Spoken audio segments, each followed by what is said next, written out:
శుక్లాంబరధరం విష్ణుం శశివర్ణం చతుర్భుజం ప్రసన్నవదనం ధ్యాయేత్ సర్వవిఘ్నోపశాంతయే. ఆపదామపహర్తారం దాతారం సర్వసంపదాం లోకాభిరామం శ్రీరామం భూయో భూయో నమామ్యహం. మనోజవం మారుతతుల్యవేగం జితేంద్రియం బుద్ధిమతాం వరిష్టం వాతాత్మజం వానరయూథముఖ్యం శ్రీరామదూతం శిరసా నమామి. శరదిందు సమాకారే పరబ్రహ్మస్వరూపిణి వాసరపీఠ నిలయే సరస్వతీ నమోస్తుతే.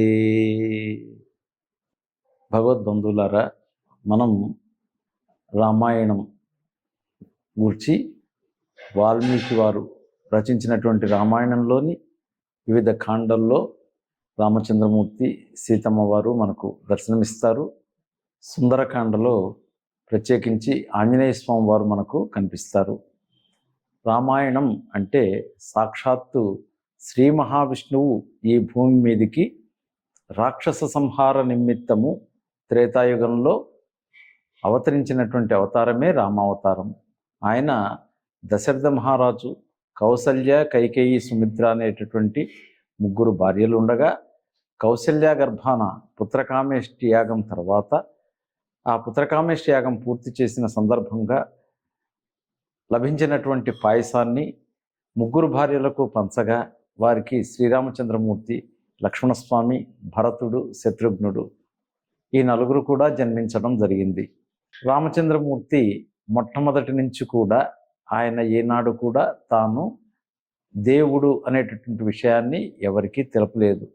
నారాయణుడే నరుడిగా అవతరించినప్పటికీ కూడా ఒక మానవుడిగానే తన జీవితాన్ని కొనసాగిస్తూ మానవ జీవితంలో ప్రతి మనిషి ఎదుర్కొంటున్నటువంటి అనేక సమస్యలు ఎలా ఉంటాయి, ఆ సమస్యలను మనం ఎలా ఎదుర్కోవాలి, వాటికి పరిష్కారం ఏంటి అని మనకొక త్రోవ చూపినటువంటి మహానుభావుడు.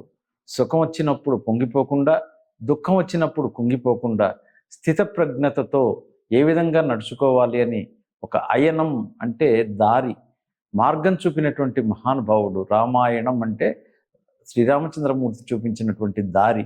ఆ దారిలో కానీ మనం నడిచినట్లయితే త్రేతాయుగం నాడు జరిగినటువంటి కొన్ని లక్షల సంవత్సరాలు, ఉదాహరణకు కృతయుగం, త్రేతాయుగం, ద్వాపరయుగం, కలియుగం, ఈ 4 యుగాలు కలిపితే ఒక మహాయుగం అని అంటారు.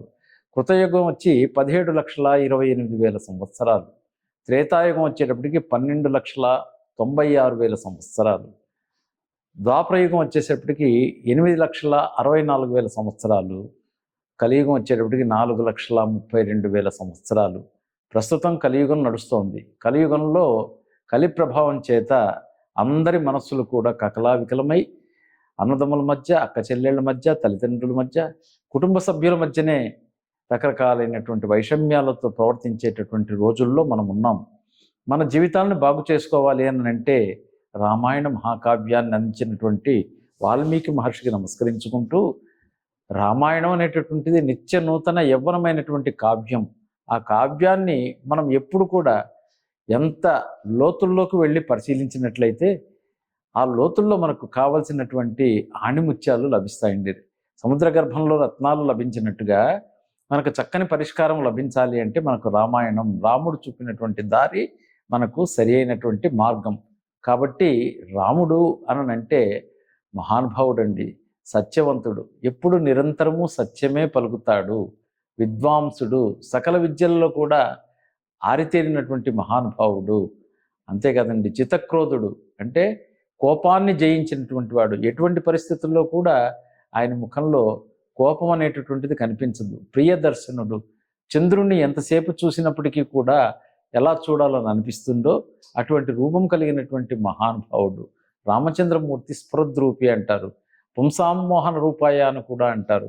అంటే పురుషులకు కూడా మోహాన్ని కలిగించేటటువంటి గొప్ప రూపం ఉన్నటువంటి మహానుభావుడు ఎవరంటే ఆజానుబాహుడు, పద్మనేత్రాలు కలిగినటువంటి వాడు, విశాలమైన వక్షస్థలం కలిగినటువంటి వాడు, దృఢమైనటువంటి బాహువులు కలిగినటువంటి వాడు, ధనుర్బాణం పట్టుకుని నిలబడ్డట్టయితే ఆ రామచంద్రమూర్తి యొక్క ఆకారం ఒక్కసారి కానీ కళ్ళారా చూసినట్లయితే ఎంతసేపు చూసినా కూడా తనివి తీరినటువంటి గొప్ప అందం, ఆయనలో ఆనందం కలిగినటువంటి మహానందాన్ని పంచేటటువంటి మహానుభావుడు ఎవరునంటే రామచంద్రమూర్తి.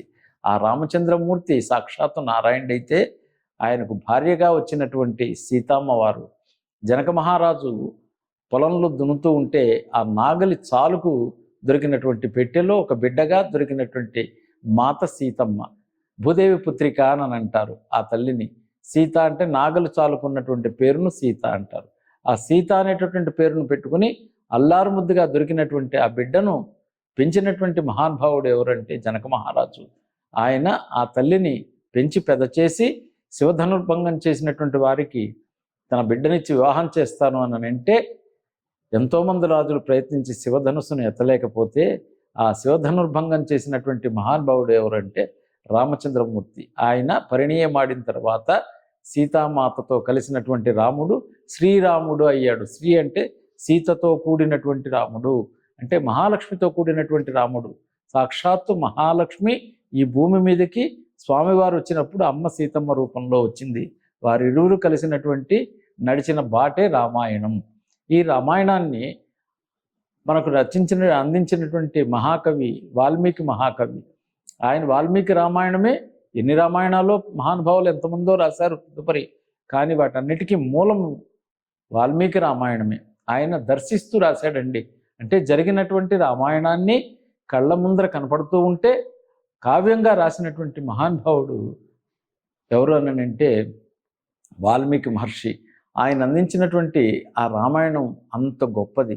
కాబట్టి సత్యవంతుడు, పరాక్రమవంతుడు, అలాగే ఎవరన్నా తనను కానీ ఆర్తత్రాణపరాయణుడు అని అంటారు. ఎవరు కానీ అయ్యా అంటూ వచ్చి ఆదుకోవయ్యా అంటే ఆదుకునేటటువంటి మహానుభావుడు ఎవరంటే సాక్షాత్తు శ్రీరామచంద్రుడు. పితృవాక్ పరిపాలకుడు, తండ్రి మాట జవదాటనటువంటి వాడు, ఏకపత్ని వ్రతుడు, సీతమ్మను వివాహం చేసుకున్నటువంటి మహానుభావుడు. ఏకపత్ని వ్రతుడు ఎవరంటే ఒకే బాణం ఒకే మాట అనేటటువంటి చెప్పినటువంటి మహానుభావుడు ఎవరంటే రామచంద్రమూర్తి. రామచంద్రమూర్తి కానీ బాణాన్ని వదిలాడు అని అంటే లక్ష్యాన్ని ఛేదించిన తర్వాత తిరిగి వచ్చి అమ్ముల పొదిలో చేరేటటువంటి బాణమే రామబాణం అంటారు. కాబట్టి రాముణ్ణి మనం దర్శించుకుంటూ ఉన్నాం. ఈ రామచంద్రమూర్తిని గురించి రాసినటువంటి రామాయణంలో 6 కాండలుగా 7 కాండలుగా విభజించబడిందండి. మొట్టమొదటిది బాలకాండ. బాలకాండలో ఆయన చిన్నతనంలో ఆయన జన్మించడము, వారి సోదరులతో కలిసి ఆ యొక్క నడవడిక అదంతా కూడా బాలకాండలో వస్తుంది. తర్వాత అయోధ్య ఏ విధంగా పెరిగాడు, పెద్దవాడయ్యాడు,